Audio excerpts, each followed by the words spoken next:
Peru is the very first level in Tomb Raider Legacy of Atlantis. It's a starting point for all of us beginning the adventure, and for some of us it's also return home. It's not a regular remake, it's a reimagination.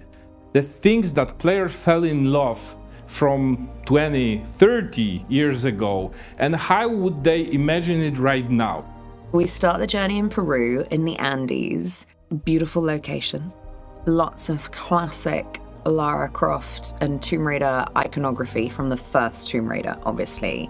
You verify this location that Natla has, initially coaxed you into the adventure by.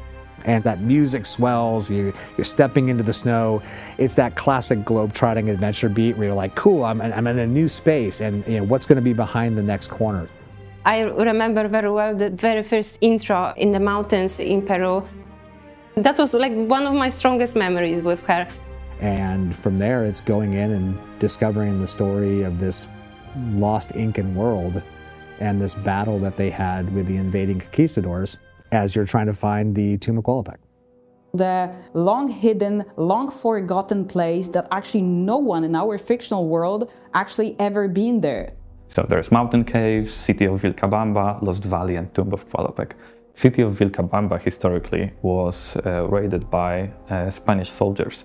So we included this story in our version of Vilcabamba.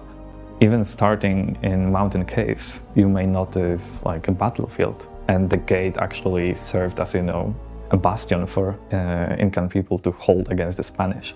But historically, they got in, right? So as you go through the various tunnels and caves, you will notice signs of struggle, of fight, of traps being triggered by the Spanish soldiers, and all of those like subplots present in the environment. And the environment there, the art there in Vilcabamba in Peru, it's fantastic, it's amazing. It's like easy to delve into it and to feel it. The sense of mystery, the sense of excitement that Lara also delivers in her voice. Like we, as the players, we discovered Vilcabamba. Key locations that you may have remembered when you played the game, whenever you first experienced it, we're trying to basically re-spark that joy that you first felt when you experienced them again. We did a big research regarding the first Tomb Raider 1, Tomb Raider Anniversary. We checked what guys from Crystal did in Anniversary Edition. We checked all games, all documents and maps, everything that was possible. And we tried to be as close as possible to the original game. We started with the Anniversary Edition. We've checked what was there, what content was there. We've recreated the levels with the usage of Unreal Engine possibilities. We wanted to show beautiful vistas, for example. We wanted to open them as much as possible. It's just really exciting. I actually learned a huge amount about the Incan Empire from back then by doing this game. It was really interesting. There needs to be a layer of more than authentic in there to really give it that Tomb Raider sizzle. And so when we do things like Incan ruins, the megalith walls look fantastic in Engine, but there's additional details on top of those megalith structures that make it feel like this is a society that has developed somewhat in isolation, and it's a new version, but still very faithful to the origins of that culture. So for example, in the Inca land, the ancient language of quipus, which is tied knots, we've incorporated that into one of the puzzles to stay more culturally authentic. All of us in the team care a lot about the different cultures and making sure that we celebrate those through thoughtful cultural explorations.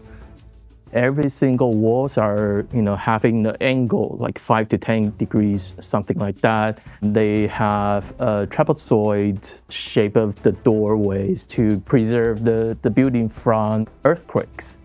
We leaned heavily into the historical Incan architecture when we were designing the levels. So in a way also affected our traversals and such, because there were certain limitations to what we can add and what we shouldn't. If you squeeze your eyes and if you try to remember when you played Peru, it's literally all green. we can try to bring this memory. So we use a lot of plants, a lot of greenery through the level, and that's our key color that we want to use. Everything is similar to original game, but in our reimagined version.